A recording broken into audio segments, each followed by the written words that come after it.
Olá, meu irmão, minha irmã, tudo bem? Deus abençoe sua vida, Deus abençoe sua casa, Deus abençoe sua família. Hoje é domingo, pé de cachimbo.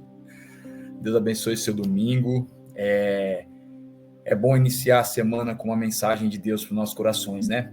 E eu vim aqui trazer para vocês, compartilhar com vocês uma experiência que eu tive com Deus, o quê?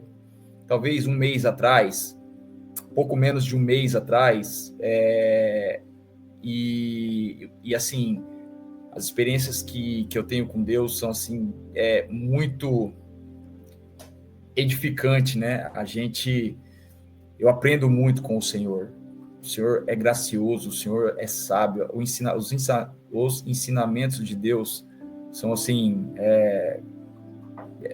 fora de série, fora do comum, a maneira com que Ele ensina, a sabedoria que Ele tem, a paciência, o amor. E eu tive uma experiência de aprendizado com o Senhor, e eu preciso compartilhar com vocês, porque a gente recebe de Deus e a gente não pode guardar para nós, né? A palavra diz que nós temos que ser testemunhas dele, né? Então eu tenho que testemunhar aquilo que ele faz, compartilhar, para que do mesmo jeito que eu fui edificado e que eu aprendi, você venha aprender também, e você tome gosto de aprender com o Senhor, né? E essa experiência eu tive num bate-papo com a minha irmã. A gente estava tendo um bate-papo informal, e ela falou assim que ela sentiu no coração dela de confessar o pecado dela, um pecado que ela tinha cometido. Ela sentiu no coração a vontade de confessar esse pecado com alguém. E o Senhor trouxe uma moça, uma pessoa ao coração dela, para que ela viesse confessar esse pecado com essa pessoa. Mas, ao mesmo tempo, ela perguntou assim, por que a Bíblia fala que a gente tem que confessar o pecado com o outro, uns com os outros, sendo que a gente já, né, confessou para Deus, nós já entregamos a nossa culpa, nos arrependemos dos nossos pecados, né, para Deus, e ali nós realmente, através do arrependimento, né, nós fomos salvos, e a partir daquele momento o Senhor começa a trabalhar em nós, o Espírito Santo vem habitar em nós, né? E ela perguntou, por que a gente já fez isso para Deus, mas a palavra diz que nós temos que confessar uns aos outros? E eu simplesmente, sem resposta para ela naquele momento da conversa, eu falei assim, porque a Bíblia diz. A gente tem que fazer porque a Bíblia diz. Ponto. Mas isso não é resposta, porque assim, Deus, ele tem justificativa. A Bíblia, ela se justifica, ela tem o porquê. Todas as palavras escritas na Bíblia, elas têm o porquê, elas não são colocadas ali de qualquer jeito. E aí, depois, eu fiquei me perguntando realmente, mas realmente, Senhor, por quê? Né? Por que isso? A gente já confessou, já se arrependeu dos nossos pecados para o Senhor, né? Aceitamos e confessamos Jesus como o nosso único e suficiente Salvador, e a palavra diz que o Senhor esquece dos nossos pecados e joga ele no mar do esquecimento. Por quê? A palavra diz lá na frente que a gente precisa confessar os pecados uns aos outros para que sejamos curados e os nossos pecados perdoados, né? E aí, para entrar nessa mensagem, deixa eu trazer o tema dela, porque eu sempre gosto de colocar um tema na mensagem. E o tema dessa mensagem é esse, olha só. Deus nunca nos deixará confusos. Deus nunca nos deixará confusos. E isso é bíblico. Olha só o que a Bíblia diz para nós. Lá em 1 Coríntios 14, 33. Porque Deus não é Deus de confusão, e sim de paz. Então, Deus nunca vai deixar um filho, um servo, um amigo confuso. E eu, naquele momento, fiquei confuso, porque eu falei, Senhor, realmente, por quê? Se o Senhor já perdoou os meus pecados, né? Eu já aceitei Jesus, já fui salvo. Hoje eu sou selado pelo Espírito Santo. Por que a palavra diz que temos que confessar os pecados uns aos outros, né? E aí eu vou trazer para nós aqui duas passagens que ilustram o arrependimento e a confissão de pecados. A primeira está aqui, ó, em 1 João, capítulo 1, versículo 9. Diz assim, olha só, mas se confessarmos os nossos pecados a Deus, ele cumprirá a sua promessa e fará o que é correto. Ele perdoará os nossos pecados e nos limpará de toda a maldade. Aqui está dizendo, né, que se nós confessarmos nossos pecados a Deus, ele perdoará os nossos pecados e nos limpará. Ou seja, estamos salvos, fomos limpos. E lógico, essa limpeza ela é contínua, mas ali a gente teve um ato de arrependimento genuíno, confessamos a Deus os nossos pecados, nos arrependemos dos nossos pecados, da nossa vida pecaminosa, até o momento, ali Deus perdoa, e ali o Espírito Santo habita em nós e começa a nos limpar. Mas, olha só, o que a Bíblia diz lá em Tiago, capítulo 5, versículo 16, que é o que minha irmã ali veio e trouxe essa interrogação, essa pergunta. Olha só o que diz: portanto, confessem os seus pecados uns aos outros e façam oração um pelos outros, para que vocês sejam curados. Em outras traduções, vem dizendo assim, para que seus pecados sejam perdoados. Espera aí, a Bíblia fala que se nós confessarmos nossos pecados a Deus, né? Lá aqui, ó, 1 João 1,9. Deus, ele cura, ele nos limpa, ele perdoa os nossos pecados. Mas aí aqui em Tiago, a Bíblia vem nos ensinar que nós precisamos confessar uns aos outros os nossos pecados. Por quê? Se a gente já confessou para Deus, já fomos limpos, já fomos salvos, já fomos perdoados, por que a Bíblia vem dizer que nós temos que confessar os pecados uns aos outros? E aí, eu não soube responder para minha irmã. Eu não soube, eu simplesmente disse para ela, porque a Bíblia ensina, ponto, né? E depois eu fui perguntar para Deus, mas por que, Senhor, né? O Senhor fala, realmente, nós temos que confessar os nossos pecados uns aos outros, sendo que o Senhor já nos ensinou a confessar a Ti, né? E os nossos pecados serem perdoados. E Deus me ensinou graciosamente, sabiamente, pacientemente, como Ele é. Ele trouxe para mim o seguinte ensinamento: para que você seja quebrado do seu orgulho, para que você seja sarado no seu orgulho. E eu falei, uau! E ele disse assim, porque quando você vai até alguém, né, mesmo você, por quê? Porque quando a gente realmente, de todo o coração, em verdade, a gente se arrepende dos nossos pecados, né, naquele momento de arrependimento verdadeiro, genuíno, e a gente tem um encontro real com Jesus, ali o Espírito Santo vem, habita em nós, ele começa a fazer a obra, o Espírito Santo começa a nos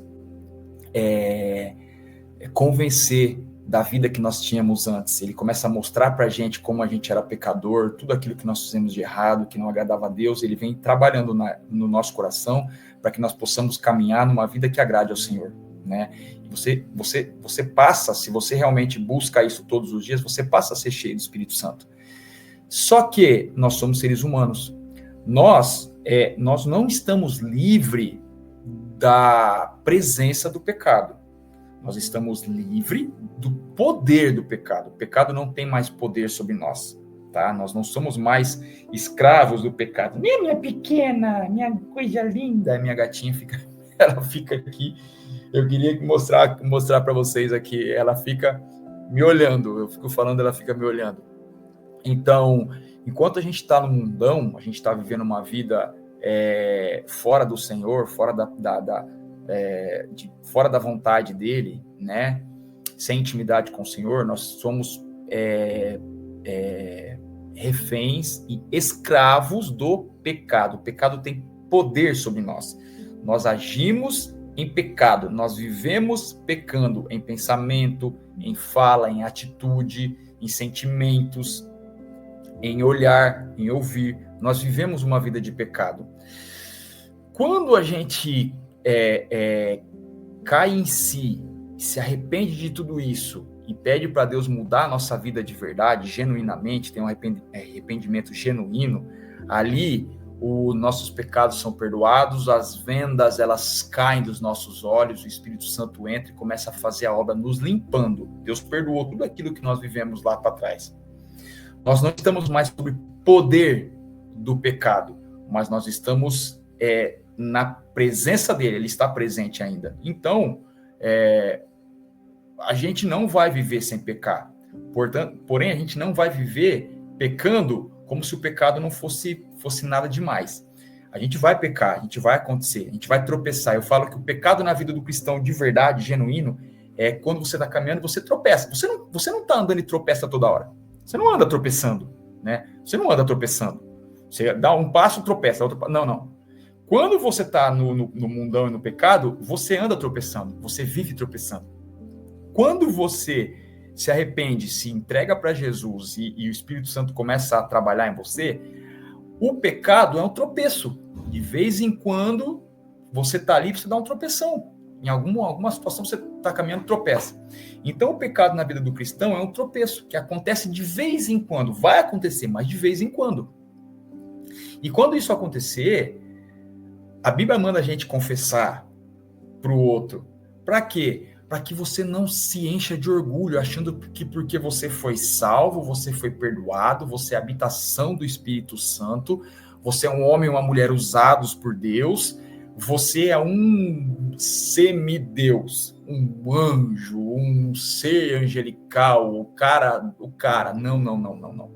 Deus vem mostrar para a gente que nós precisamos nos colocar no nosso lugar de seres humanos, de falhos que nós somos, de vivendo ainda nessa carne aqui, que ela ainda luta contra o espírito, e entender que todas as vezes que nós pecamos, assim, de bate pronto, papum, a gente já tem que confessar esse pecado, e tem que confessar com alguém tão espiritual, tão íntimo de Deus quanto nós. A gente também não pode confessar para qualquer um. Porque a palavra diz que a oração de um justo, ela tem seus efeitos. Ela tem muito poder nos seus efeitos. De um justo, de uma pessoa que é justificada por Deus. Então, você não pode confessar também para qualquer um. Tem que ser uma pessoa que você tenha muita intimidade, que você saiba que essa pessoa caminha do mesmo jeito que você. Eu mesmo, há uns 2 meses atrás, eu caí em pecado. E eu fui confessar esse pecado. O meu orgulho foi quebrado. Eu fui até um amigo meu, o Luan, que eu conheço ele, que eu sei que a busca dele é a mesma busca que eu tenho, que a caminhada dele é a mesma caminhada que eu tenho, e eu fui e me abri com ele. Falei, Luan, preciso confessar um pecado para você. Aconteceu isso. Porque isso quebra o nosso orgulho. Isso nos quebra, sabe? A gente não pode achar que nós somos acima, porque nós temos uma intimidade com Deus, uma vida espiritual elevada. A gente tem que entender. Então, Deus me falou, Deus me ensinou isso. Para que eu ordeno que sejam confessados os pecados uns aos outros? Para que, além de no mundo espiritual isso ser quebrado e perdoado, o teu orgulho, ele falando para mim, o teu orgulho seja quebrado. Você entenda que você precisa realmente se despir e se abrir. Você precisa ser transparente. Nós precisamos ser transparentes. Nós não precisamos viver com máscaras, achando que porque nós temos uma vida com o Senhor, nós não erramos. E se nós erramos, nós precisamos reconhecer esse erro, lógico, e Deus vai usar essa pessoa, né, porque nós estamos confessando com esse próximo, mas Deus vai usar essa pessoa para que nosso pecado seja perdoado e nós sejamos sarados. Então, qual foi o ensinamento que Deus me deu, né? Quando eu perguntei para ele assim, mas por quê? Ele falou, para que seja quebrado o orgulho. Para que o orgulho seja quebrado. Então, é por isso, a Bíblia não se contradiz. Ela não se contradiz. Não é porque você perdoou, Deus perdoou, que você, né, não tem que pedir perdão ao próximo para que você realmente seja despido daquilo que você acha que você é. Né, para que o orgulho não entre no coração. E Deus, e aí é a grandiosidade, né, de Deus não deixar confuso. Tem uma outra situação, mas essa não vai ser não vai ser hoje. Vou deixar para outro vídeo sobre a questão também de não ficar confuso em outra situação, e eu faço um outro vídeo para trazer para nós esse outro ensinamento que Deus deu. Mas é isso, né? Então, entenda que Deus, ele não se contradiz, a Bíblia não se contradiz, e uma pessoa que é íntima do Senhor, que busca Ele de todo o coração, essa pessoa Deus não deixará confuso. Deus vai sempre esclarecer aquilo que está na sua palavra. Nada que está na Bíblia é colocado ali de qualquer jeito. Sempre tem um ensinamento, sempre tem traz como eu posso dizer, um confronto para o nosso coração. Amém? Então é isso que eu queria compartilhar com você, essa mensagem, esse ensinamento que eu tive com Deus, de realmente quebrar o meu orgulho todas as vezes que eu caí em pecado, e confessar, para que eu não fique orgulhoso achando que eu não tentando mostrar para os outros que eu não erro, que eu não peco. Muito pelo contrário, eu tenho que mostrar que eu sou falho, e se eu pequei, eu tenho que confessar, realmente me despindo do meu orgulho. Amém? Espero que você tenha aprendido também, espero que tenha edificado a tua caminhada também, essa mensagem, e é isso. Fiquem com Deus, bom restinho de domingo para você, boa semana, Deus abençoe sua casa, sua família, em nome de Jesus. Amém? Beijo no seu coração, até o próximo vídeo. Tchau, tchau.